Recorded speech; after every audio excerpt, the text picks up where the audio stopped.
Capítulo 14. El Señor habló con Moisés y le dijo: Ordénales a los israelitas que regresen y acampen frente a Pi Hahirot, entre Migdol y el mar, que acampen junto al mar frente a Baal Zephón. El faraón va a pensar: los israelitas andan perdidos en esa tierra, el desierto los tiene acorralados. Yo, por mi parte, endureceré el corazón del faraón para que él los persiga. Voy a cubrirme de gloria a costa del faraón y de todo su ejército, y los egipcios sabrán que yo soy el Señor. Así lo hicieron los israelitas, y cuando el rey de Egipto se enteró de que el pueblo se había escapado, tanto él como sus funcionarios cambiaron de parecer en cuanto a los israelitas, y dijeron: ¿pero qué hemos hecho? ¿Cómo pudimos dejar que se fueran los israelitas y abandonaran su trabajo?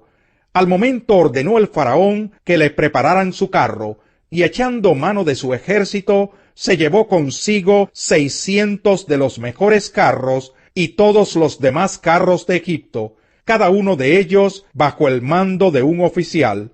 El Señor endureció el corazón del faraón, rey de Egipto, para que saliera en persecución de los israelitas, los cuales marchaban con aire triunfal. Todo el ejército del faraón, caballos, carros, jinetes y tropas de Egipto, salió tras los israelitas, y les dio alcance cuando éstos acampaban junto al mar, cerca de Pi Hahirot y frente a Baal Zephón. El faraón iba acercándose. Cuando los israelitas se fijaron y vieron a los egipcios pisándoles los talones, sintieron mucho miedo y clamaron al Señor. Entonces le reclamaron a Moisés: ¿acaso no había sepulcros en Egipto, que nos sacaste de allá para morir en el desierto? ¿Qué has hecho con nosotros? ¿Para qué nos sacaste de Egipto? Ya en Egipto te decíamos: déjanos en paz, preferimos servir a los egipcios. Mejor nos hubiera sido servir a los egipcios que morir en el desierto. No tengan miedo, les respondió Moisés. Mantengan sus posiciones, que hoy mismo serán testigos de la salvación que el Señor realizará en favor de ustedes. A esos egipcios que hoy ven, jamás volverán a verlos. Ustedes quédense quietos, que el Señor presentará batalla por ustedes. Pero el Señor le dijo a Moisés: ¿por qué clamas a mí? Ordena a los israelitas que se pongan en marcha. Y tú, levanta tu vara, extiende tu brazo sobre el mar y divide las aguas, para que los israelitas lo crucen sobre terreno seco. Yo voy a endurecer el corazón de los egipcios para que los persigan. Voy a cubrirme de gloria a costa del faraón y de su ejército, y de sus carros y jinetes, y cuando me haya cubierto de gloria a costa de ellos, los egipcios sabrán que yo soy el Señor. Entonces el ángel de Dios, que marchaba al frente del ejército israelita, se dio vuelta y fue a situarse detrás de éste. Lo mismo sucedió con la columna de nube, que dejó su puesto de vanguardia y se desplazó hacia la retaguardia, quedando entre los egipcios y los israelitas. Durante toda la noche, la nube fue oscuridad para unos y luz para otros, así que en toda esa noche no pudieron acercarse los unos a los otros. Moisés extendió su brazo sobre el mar, y toda la noche el Señor envió sobre el mar un recio viento del este, que lo hizo retroceder, convirtiéndolo en tierra seca. Las aguas del mar se dividieron, y los israelitas lo cruzaron sobre tierra seca. El mar era para ellos una muralla de agua a la derecha y otra a la izquierda. Los egipcios los persiguieron. Todos los caballos y carros del faraón y todos sus jinetes entraron en el mar tras ellos. Cuando ya estaba por amanecer, el Señor miró al ejército egipcio desde la columna de fuego y de nube, y sembró la confusión entre ellos. Hizo que las ruedas de sus carros se atascaran, de modo que se les hacía muy difícil avanzar. Entonces exclamaron los egipcios: alejémonos de los israelitas, pues el Señor está peleando por ellos y contra nosotros. Entonces el Señor le dijo a Moisés: extiende tu brazo sobre el mar, para que las aguas se vuelvan contra los egipcios y contra sus carros y jinetes. Moisés extendió su brazo sobre el mar, y al despuntar el alba, el agua volvió a su estado normal. Los egipcios en su huida se toparon con el mar, y así el Señor los hundió en el fondo del mar. Al recobrar las aguas su estado normal, se tragaron a todos los carros y jinetes del faraón, y a todo el ejército que había entrado al mar para perseguir a los israelitas. Ninguno de ellos quedó con vida. Los israelitas, sin embargo, cruzaron el mar sobre tierra seca, pues para ellos el mar formó una muralla de agua a la derecha y otra a la izquierda. En ese día el Señor salvó a Israel del poder de Egipto. Los israelitas vieron los cadáveres de los egipcios tendidos a la orilla del mar, y al ver los israelitas el gran poder que el Señor había desplegado en contra de los egipcios, temieron al Señor y creyeron en él y en su siervo Moisés. Capítulo 15. Entonces Moisés y los israelitas entonaron un cántico en honor del Señor, que a la letra decía: Cantaré al Señor que se ha coronado de triunfo, arrojando al mar caballos y jinetes. El Señor es mi fuerza y mi cántico, Él es mi salvación, Él es mi Dios y lo alabaré. Es el Dios de mi Padre y lo enalteceré. El Señor es un guerrero, su nombre es el Señor. El Señor arrojó al mar los carros y el ejército del faraón. Los mejores oficiales egipcios se ahogaron en el mar Rojo. Las aguas profundas se los tragaron, como piedras se hundieron en los abismos. Tu diestra, Señor, reveló su gran poder. Tu diestra, Señor, despedazó al enemigo. Fue tan grande tu victoria que derribaste a tus oponentes. Diste rienda suelta a tu ardiente ira, y fueron consumidos como rastrojo. Bastó un soplo de tu nariz para que se amontonaran las aguas. Las olas se irguieron como murallas, se inmovilizaron las aguas en el fondo del mar. Iré tras ellos y les daré alcance, alardeaba el enemigo. Repartiré sus despojos hasta quedar hastiado. Desenvainaré la espada y los destruiré con mi propia mano.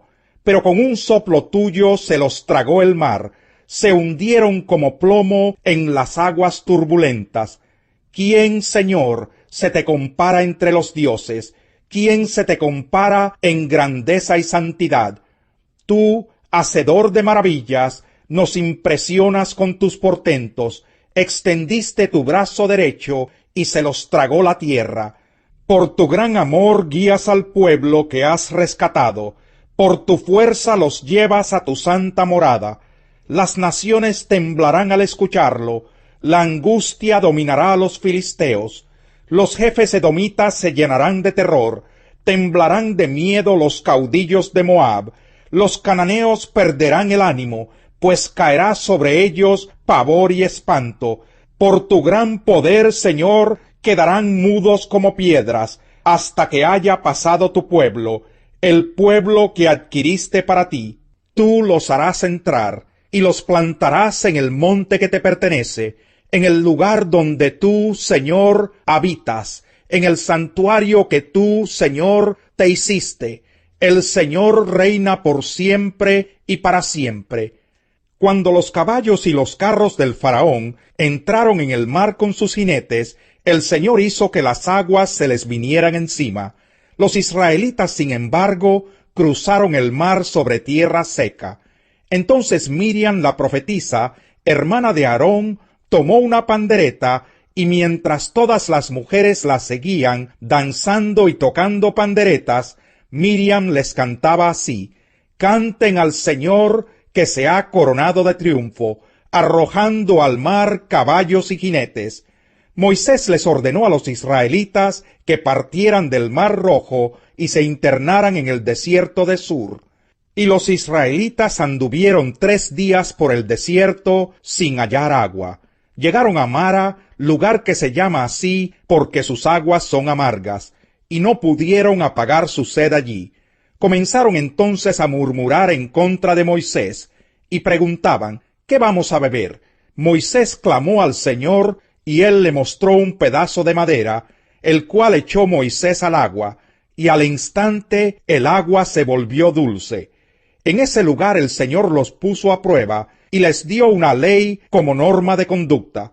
Les dijo: yo soy el Señor su Dios. Si escuchan mi voz y hacen lo que yo considero justo, y si cumplen mis leyes y mandamientos, no traeré sobre ustedes ninguna de las enfermedades que traje sobre los egipcios. Yo soy el Señor que les devuelve la salud.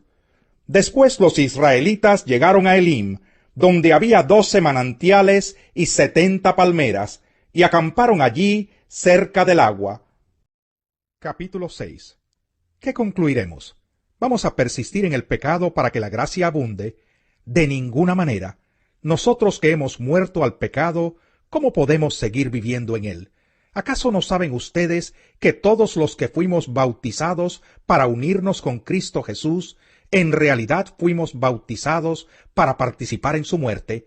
Por tanto, mediante el bautismo fuimos sepultados con él en su muerte, a fin de que, así como Cristo resucitó por el poder del Padre, también nosotros llevemos una vida nueva.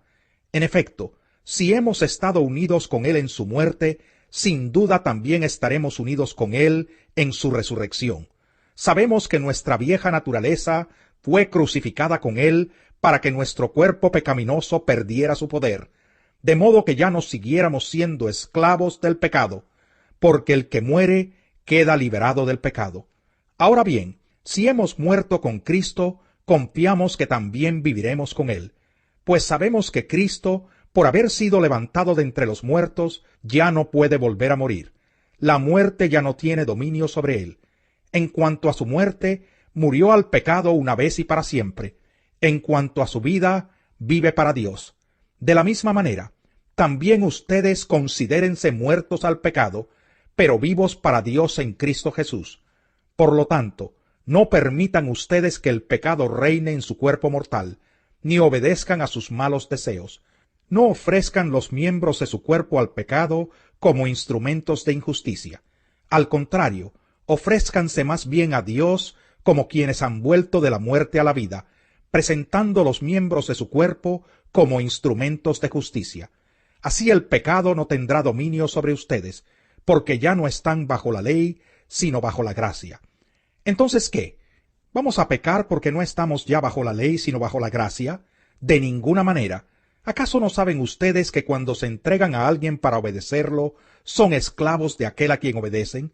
Claro que lo son, ya sea del pecado que lleva a la muerte o de la obediencia que lleva a la justicia. Pero gracias a Dios que aunque antes eran esclavos del pecado, ya se han sometido de corazón a la enseñanza que les fue transmitida. En efecto, habiendo sido liberados del pecado, ahora son ustedes esclavos de la justicia. Hablo en términos humanos por las limitaciones de su naturaleza humana. Antes ofrecían ustedes los miembros de su cuerpo para servir a la impureza que lleva más y más a la maldad. Ofrézcanlos ahora para servir a la justicia que lleva a la santidad. Cuando ustedes eran esclavos del pecado, estaban libres del dominio de la justicia. ¿Qué fruto cosechaban entonces? Cosas que ahora los avergüenzan y que conducen a la muerte. Pero ahora que han sido liberados del pecado y se han puesto al servicio de Dios, cosechan la santidad que conduce a la vida eterna, porque la paga del pecado es muerte, mientras que la dádiva de Dios es vida eterna en Cristo Jesús, nuestro Señor.